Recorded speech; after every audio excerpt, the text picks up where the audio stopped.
जय श्री कृष्णा। राधे राधे। आप सभी श्रद्धालु भक्तों को वट पूर्णिमा और ज्येष्ठ पूर्णिमा के इस पावन पर्व की मंगल शुभकामनाएं।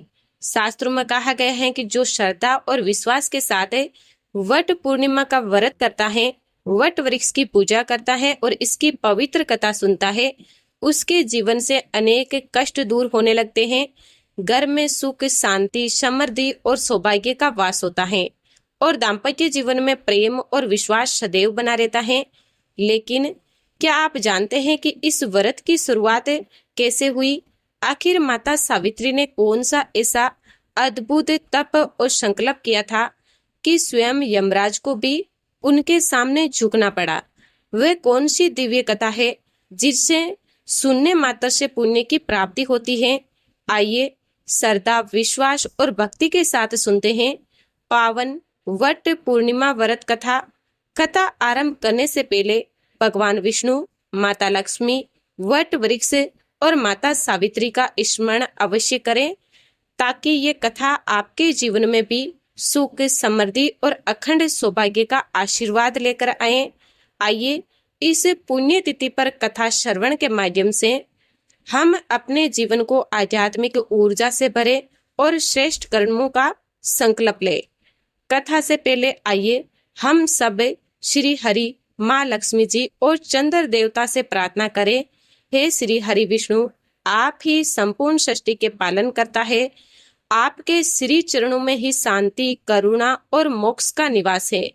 आज के इस पावन दिन हम आपके श्री विग्रह का ध्यान करते हैं और विनम्र प्रार्थना करते हैं कि आप हमें धर्म, सत्य और भक्ति के मार्ग पर अग्रसर करें।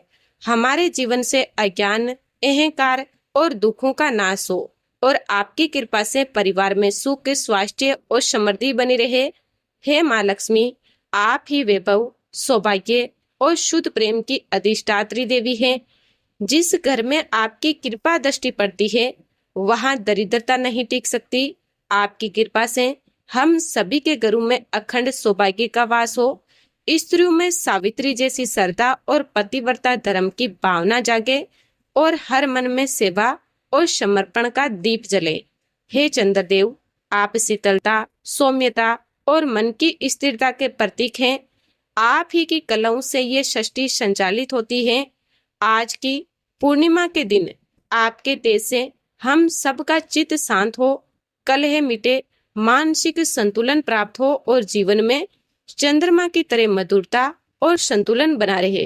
हे देवों, इस शुभ अवसर पर हमारी प्रार्थना स्वीकार करें और हमें पवित्र जीवन जीने की शक्ति प्रदान करें। ओम नमो भगवते वासुदेवाय। द्वापर युग में एक समय की बात है, यशोदा जी ने श्री कृष्ण से कहा, हे कृष्ण, तुम सारे संसार के उत्पन्न करता, पालन करता और उसके संहार करता हो। आज कोई ऐसा व्रत मुझसे कहो कि जिसके करने से मर्त्युलोक में स्त्रियों को विधवा होने का भय ना रहे और ये व्रत सभी मनुष्यों की मनोकामनाएं भी पूर्ण करने वाला हो। तब श्री कृष्ण कहने लगे, हे माता, आपने अति सुंदर प्रश्न किया है। मैं आपसे ऐसे ही व्रत को से विस्तार कहता हूँ। सौभाग्य की प्राप्ति के लिए स्त्रियों को 32 पूर्णमासी का व्रत करना चाहिए। इस व्रत के करने से स्त्रियों को सौभाग्य संपत्ति मिलती है। ये व्रत अचल सौभाग्य देने वाला और भगवान शिव के प्रति मनुष्य मात्र की भक्ति को बढ़ाने वाला है। तब यशोदा जी कहने लगी, हे कृष्ण, सबसे पहले इस व्रत को मर्त्युलोक में किसने किया था, इसके विषय में भी मुझे विस्तार पूर्वक बताओ। तब श्री कृष्ण कहने लगे कि माते, इस भूमंडल पर एक अत्यंत ही प्रसिद्ध राजा चंद्रहास से पालित अनेक प्रकार के रत्नों से परिपूर्ण कार्तिका नाम की एक नगरी थी। वहां पर धनवेश्वर नाम का एक ब्राह्मण रहता था और उसकी पत्नी अति सुशीला रूपवती थी। दोनों ही उस नगरी में बड़े प्रेम से रहते थे। घर में धन धान्य आदि की कोई कमी नहीं थी, लेकिन उन्हें एक बड़ा दुख था कि उनकी कोई संतान नहीं थी। इस दुख से वे अत्यंत ही दुखी रहा करते थे। एक समय एक बड़ा तपस्वी योगी उस नगरी में आया। वे योगी उस ब्राह्मण के घर को छोड़कर अन्य सभी घरों से भिक्षा लाकर भोजन किया करता था। एक दिन वे योगी रूपवती से भिक्षा ना लेकर किसी दूसरे घर से भिक्षा लेकर गंगा किनारे जाकर भिक्षा में मिले अन्न को प्रेम पूर्वक खा रहा था कि धनवेश्वर ने योगी का ये सब कार्य किसी प्रकार से देख लिया। अपनी भिक्षा के अनादर से दुखी होकर धनवेश्वर योगी से बोला, महात्मन, आप सभी घरों से भिक्षा लेते हैं किंतु मेरे घर की भिक्षा कभी नहीं लेते, इसका क्या कारण है? तब योगी ने कहा कि निसंतान के घर की भीख पतितों के अन्न के समान होती है और जो पतितों का अन्न खाता है वह भी पतित हो जाता है। क्योंकि तुम निसंतान हो, इसीलिए पतित हो जाने के बेस से मैं तुम्हारे घर की भिक्षा नहीं लेता। धनवेश्वर ये बात सुनकर अपने मन में बहुत ही दुखी हुआ और हाथ जोड़कर योगी के पैरों में गिर पड़ा और विनती स्वर से कहने लगा, हे महात्मन, अगर ऐसा है तो आप ही मुझे पुत्र प्राप्ति का कोई उपाय बताइए। आप तो सब कुछ जानने वाले हैं, मुझ पर ये अवश्य ही कृपा कीजिए। धन की मेरे घर में कोई कमी नहीं है, किंतु कोई पुत्र ना होने के कारण मैं अत्यंत ही दुखी हूँ। आप मेरे इस दुख को दूर करें। ये सुनकर योगी कहने लगे, हे ब्राह्मण, तुम देवी चंडी की आराधना करो। फिर घर आकर उसने अपनी पत्नी से सारा वृतांत कहा और खुद तपस्या करने के लिए वन में चला गया। वन में जाकर उसने देवी चंडी की उपासना की और उपवास किया। देवी चंडी ने 16वें दिन उसको सपने में दर्शन दिए और कहा कि हे धनवेश्वर, जा तेरे पुत्र होगा, परंतु वह 16 वर्ष की आयु में ही मृत्यु को प्राप्त हो जाएगा। अगर तुम दोनों पति पत्नी 32 पूर्णमासियों का व्रत विधि पूर्वक करोगे तो वह दीर्घायु होगा। जितनी तुम्हारी सामर्थ्य हो आटे के उतने दिए बनाकर शिव जी का पूजन करना, किंतु पूर्णमासी को 32 की संख्या पूरी हो जानी चाहिए। प्रातः काले होने पर इस स्थान के पास ही तुम्हें आम का एक वृक्ष दिखाई देगा। उस पर चढ़कर तुम एक फल तोड़कर जल्दी ही अपने घर को चले जाना और अपनी पत्नी से सारा वृतांत कहना। ऋतु स्नान के बाद वे स्वस्थ होकर श्री शंकर जी का ध्यान करके उस फल को खा लेगी। तब शंकर भगवान की कृपा से उसको गर्भ ठहर जाएगा। जब वह ब्राह्मण प्रातः काले उठा तो उसने उस स्थान के पास ही आम का एक वृक्ष देखा, जिस पर अत्यंत सुंदर आम का एक फल लगा हुआ था। ब्राह्मण ने उस आम के वृक्ष पर चढ़कर फल को तोड़ने का प्रयास किया, किंतु वृक्ष पर कई बार प्रयास करने पर भी वह नहीं चढ़ पाया। अब तो ब्राह्मण को बड़ी चिंता हुई। तब वह विघ्न विनाशक श्री गणेश जी की वंदना करने लगा कि हे दयानिधे, अपने भक्तों के विघ्नों का नाश करके उनके मंगल कार्य को कराने वाले, दुष्टों का नाश करने वाले, रिद्धि सिद्धि देने वाले, आप मुझ पर कृपा करें। प्रभु, मुझे इतना बल दे कि मैं अपने मनोरथ को पूर्ण कर सकूं। इस प्रकार सच्चे मन से गणेश भगवान की प्रार्थना करने पर वह भगवान की कृपा से वृक्ष पर चढ़ गया। वृक्ष पर से फल तोड़कर उसने घर आकर अपनी पत्नी को वह फल लाकर दे दिया और उसकी पत्नी ने अपने पति के कहे अनुसार उस फल को खा लिया और वह गर्भवती हो गई। चंडी देवी की असीम कृपा से उसे एक अत्यंत सुंदर पुत्र हुआ, जिसका नाम उन्होंने देवीदास रखा। माता पिता के हर्ष और शोक के साथ वह बालक शुक्ल पक्ष के चंद्रमा की तरह अपने पिता के घर में बढ़ने लगा। देवी की कृपा से वह बालक बहुत ही सुंदर, सुशील और विद्या में बहुत निपुण हो गया। देवी की आज्ञा अनुसार उसकी माता ने 32 पूर्णमासी का व्रत रखना आरंभ कर दिया, जिससे उसका पुत्र बड़ी आयु वाला हो जाए। 16वां वर्ष लगते लगते देवीदास के माता पिता को बड़ी ही चिंता हो गई कि उनके पुत्र की इस वर्ष मृत्यु ना हो जाए।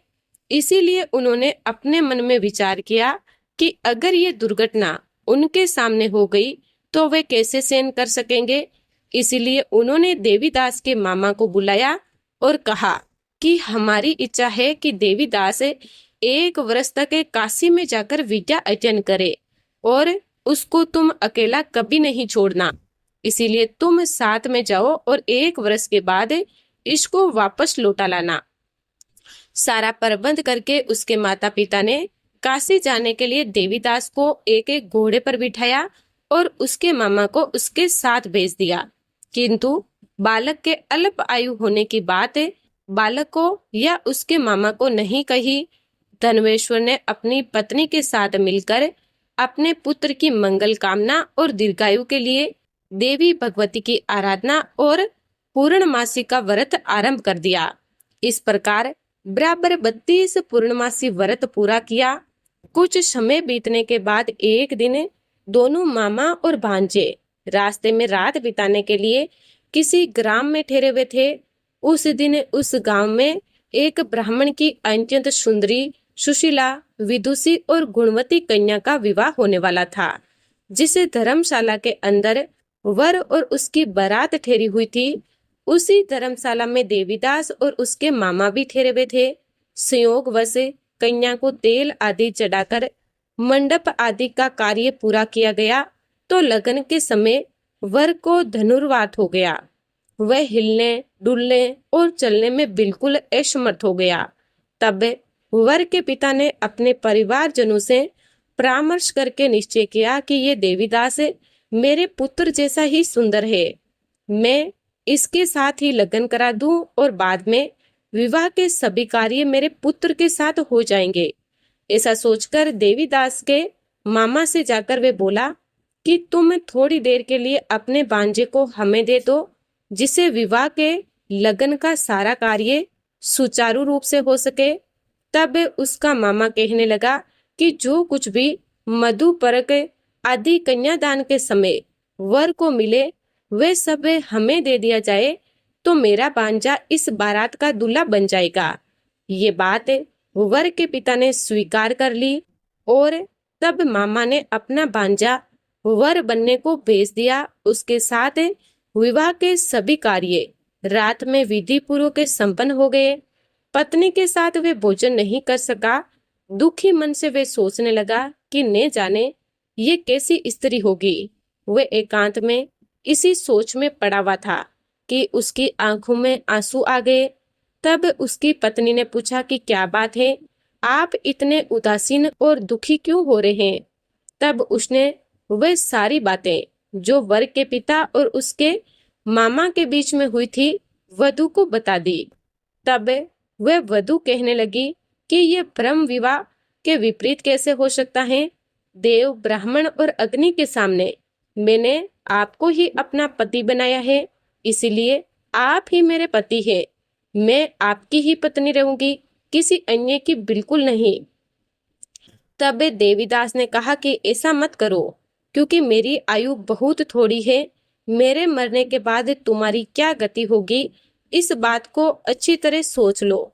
परंतु वे वधु दृढ़ विचार वाली थी।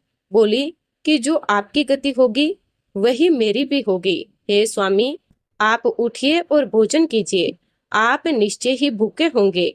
तब देवीदास और उसकी पत्नी ने मिलकर भोजन किया और रात में वे सो गए। प्रातःकाले देवीदास ने अपनी पत्नी को 3 नगु से जड़ी हुई एक अंगूठी और एक रुमाल दिया और बोला, प्रिय, इसे संकेत समझकर रखो और शांत हो जाओ। मेरा स्मरण और जीवन जानने के लिए एक पुष्प वाटिका बना लो, उसमें सुगंधित वाली एक नव मलिका लगा लो। उसको हर दिन जल से सींचना और आनंद के साथ खेल कूद और उत्सव मनाओ। जिस समय और जिस दिन मेरी मृत्यु का होगा ये फूल सूख जाएंगे और जब ये फिर से हरे भरे हो जाएं तो समझ लेना कि मैं जीवित हूँ। ये बात निश्चय करके समझ लेना और इसमें कोई संशय मत करना। ऐसा समझा बुझाकर वे चला गया। प्रातःकाले होते ही वहां पर गाजे बाजे बजने लगे। जिस समय विवाह के कार्य समाप्त करने के लिए वर तथा सब बराती मंडप में आए तो कन्या ने वर को पहली प्रकाश से देकर अपने पिता से कहा कि ये मेरा पति नहीं है, मेरा पति वही है जिसके साथ रात में मेरा विवाह हुआ था, इसके साथ तो मेरा विवाह ही नहीं हुआ। अगर ये वही है तो बताइए कि मैंने इसको क्या दिया था और रात में हमारे बीच में क्या गुप्त बातें हुई थी, वे सब बताएं। पिता ने उसके कहे अनुसार वर को बुलवाया।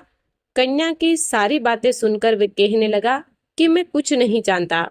इसके बाद वह लज्जित होकर अपना समूह लेकर चला गया और सारी बारात भी अपमानित होकर वहां से लौट गई। भगवान श्री कृष्ण आगे बोले, हे माता, इस प्रकार देवीदास काशी विद्या पढ़ने के लिए चला गया।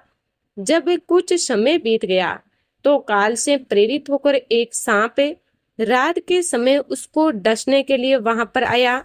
उस विस्तर के प्रभाव से उसके बिस्तर के चारों ओर से विष की ज्वाला से वह बिस्तर विषैला हो गया, परंतु वरतराज के प्रभाव से उसको वह सांप काट नहीं पाया, क्योंकि पहले ही उसकी माँ ने 32 पूर्णमासी का व्रत रखा था। इसके बाद मध्याह्न के समय स्वयं काल वहां पर आया और उसके शरीर से उसके प्राणों को निकालने का प्रयास करने लगा, जिससे वह मूर्छित होकर धरती पर गिर पड़ा। भगवान की कृपा से उसी समय देवी पार्वती जी साथ में शंकर जी वहां पर आ गए।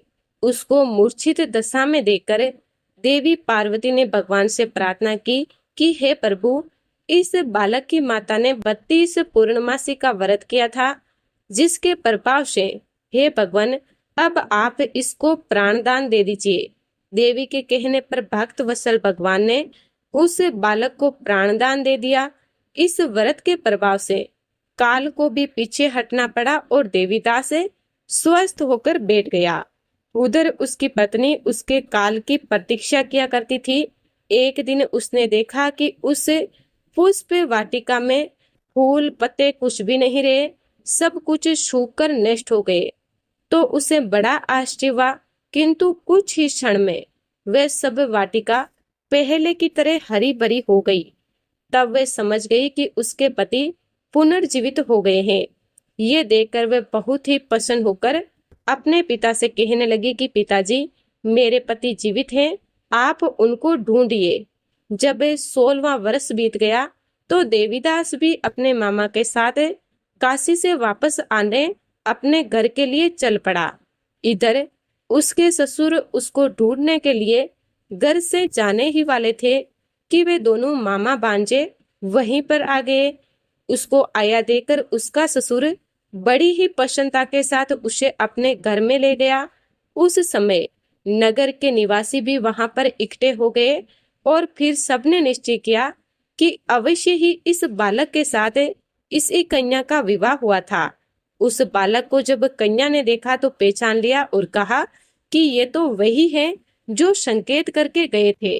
फिर सब कहने लगे कि भला वाह, जो ये आ गया। और तब सब नगरवासियों ने खूब आनंद मनाया।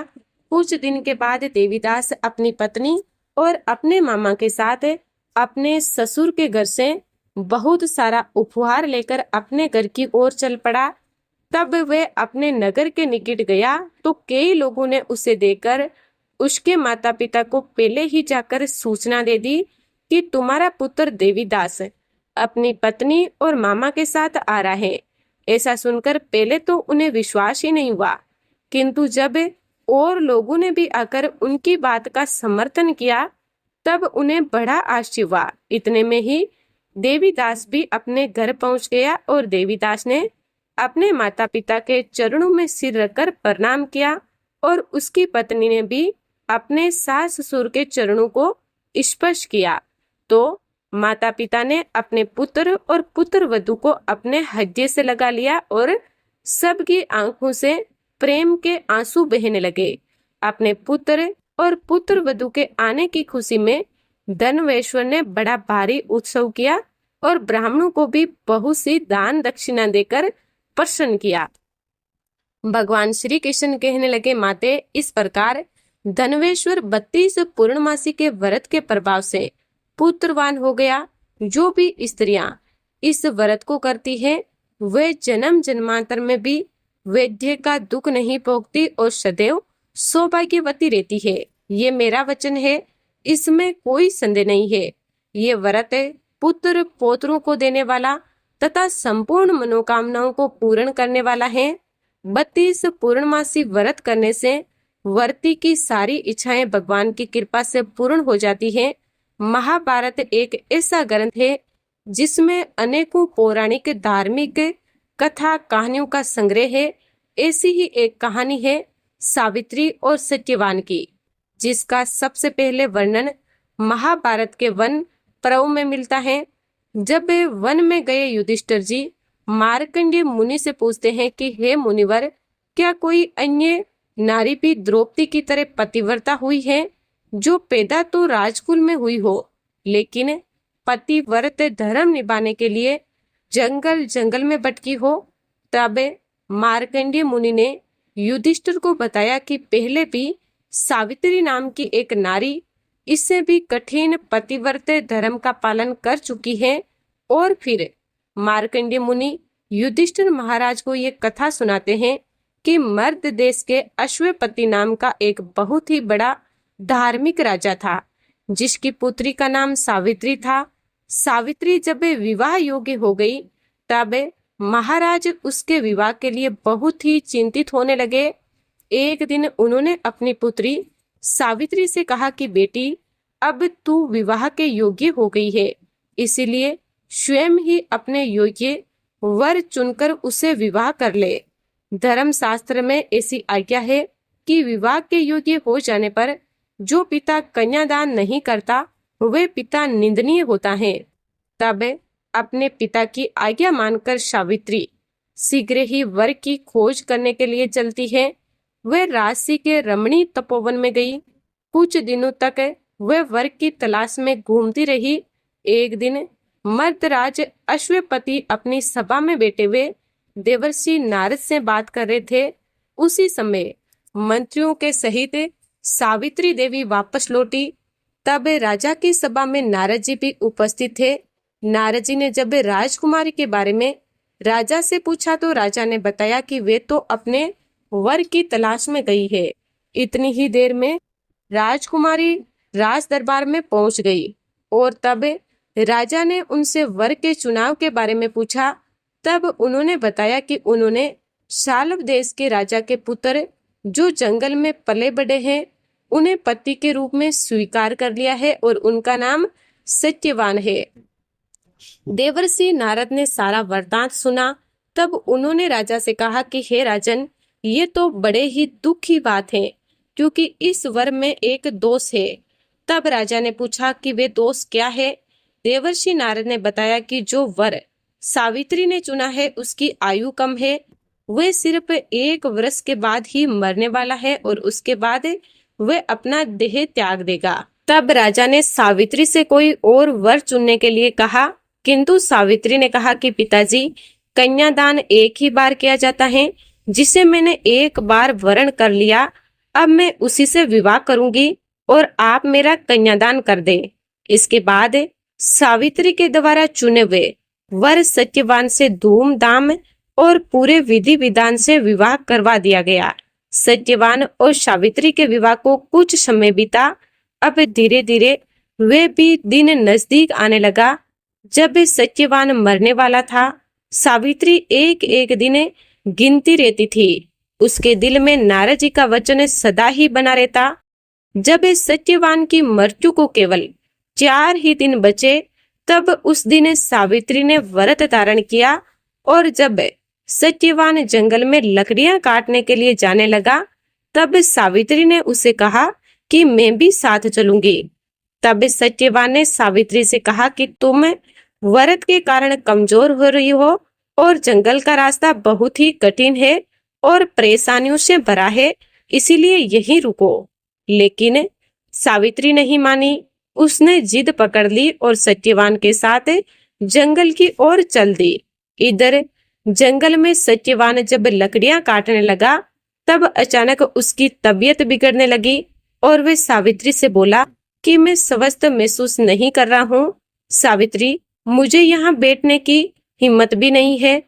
तब सावित्री ने सत्यवान का सिर अपनी गोद में रख लिया और फिर वे नारद जी की बात याद करने लगी।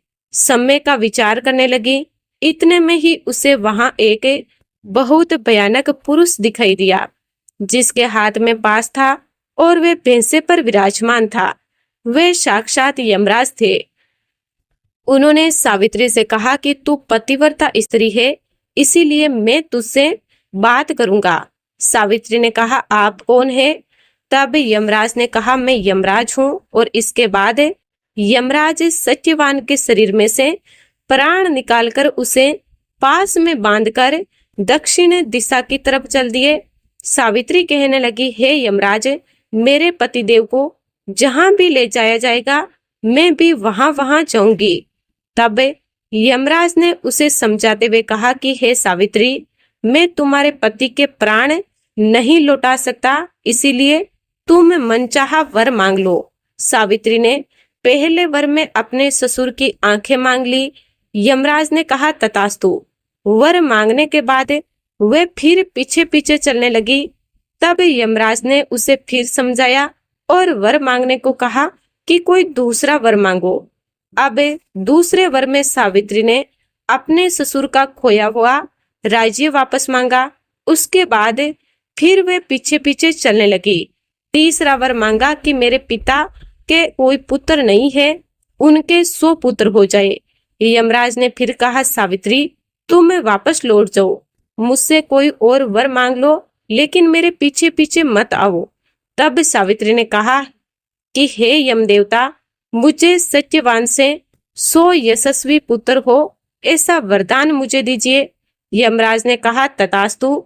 और यमराज फिर सत्यवान के प्राणों को अपने पास में जकड़े हुए आगे बढ़ने लगे। सावित्री ने फिर भी हार नहीं मानी। तब यमराज ने कहा, तुम वापस लौट जाओ। अब सावित्री हाथ जोड़कर कहने लगी, हे मर चुके देवता, मैं वापस कैसे लौट जाऊं? अभी अभी तो आपने ही मुझे सत्यवान से 100 यशस्वी पुत्र उत्पन्न करने का वरदान दिया है, और अब आप ही बताइए, मैं अपने पति के बिना संतान को जन्म भला कैसे दे सकती हूँ? मुझे अपने पति उन्हें वापस मिलने ही चाहिए, तभी आपके वरदान की सार्थकता होगी। सावित्री के पतिव्रता, धर्मनिष्ठ और शक्तिपूर्ण वचनों को सुने यमदेव ने सत्यवान के प्राणों को मुक्त कर दिया और सावित्री को आशीर्वाद देकर वे अपने लोक चले गए। इधर सावित्री सत्यवान के पास पहुंची और जिस बरगद के पेड़ के नीचे सावित्री ने सत्यवान को लिटा रखा था, उस पेड़ को प्रणाम करके उसने बरगद के वृक्ष की परिक्रमा आरंभ की। जैसे ही सावित्री ने परिक्रमा पूर्ण की, सत्यवान के मर्त शरीर में प्राण आ गए। सावित्री ने सत्यवान को सारी बात बताई। फिर दोनों खुशी खुशी घर लौट आए। सत्यवान के माता पिता की आंखों की रोशनी वापस आ गई। दुमंत सेन को फिर से अपना राज्य और राज सिंहासन मिल गया। उधर सावित्री के पिता को 100 पुत्रों का सौभाग्य मिला और सावित्री 100 भाइयों की बहन बन गई। वही सावित्री को भी 100 पुत्रों की प्राप्ति हुई।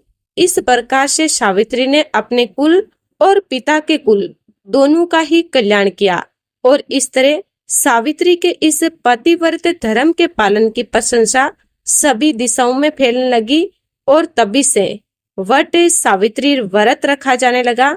इस प्रकार आज के दिन सच्चे मन से बरगद के पेड़ की पूजा करके परिक्रमा करके जो भी सुहागिन महिला इस कथा को पढ़ती है या सुनती है, उसके पति पर आया हुआ संकट दूर हो जाता है, उसके पति की दीर्घायु होती है और उनका दाम्पत्य जीवन भी सुखद बना रहता है। ये थी आज की कथा। उम्मीद करती हूँ कि आप सबको आज की ये कथा जरूर पसंद आई होगी। अगर कथा पसंद आई हो तो प्लीज वीडियो को एक लाइक कर दीजिए, चैनल को सब्सक्राइब कर दीजिए और कमेंट बॉक्स में सच्चे मन से जय श्री हरि विष्णु जरूर लिखे। आप सभी पर भगवान श्री हरि विष्णु की कृपा सदा बनी रहे। जय श्री हरि विष्णु।